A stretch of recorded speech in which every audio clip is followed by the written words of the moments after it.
আসসালামু আলাইকুম। আমি মোহাম্মদ আশিকুজ্জামান রূপম। আমার স্টুডেন্ট আইডি 22065053। আমার আজকের প্রজেক্টটি হচ্ছে automatic fire alarm system. Automatic fire alarm সিস্টেমটি করতে আমি এখানে একটি ফায়ার সেন্সর, একটি ইজিআর প্রো, একটি বার্জার সার্কিট ব্যবহার করছি। আর পাওয়ার হিসেবে আমি মোবাইল চার্জিং সার্কিটটি ব্যবহার করছি। তো সার্কিটটির প্রসিডিউরটা হলো এমন: যখনই আমাদের ফায়ার সেন্স করবে, সাথে সাথে আমাদের যে অ্যালার্মটা থাকবে অ্যালার্মটা বেজে উঠবে।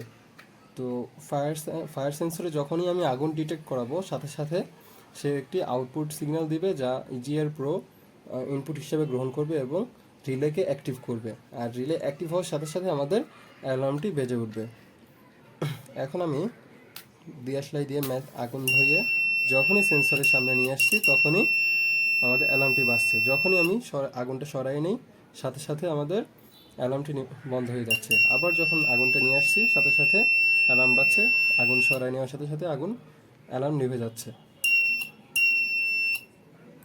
ধন্যবাদ সবাইকে।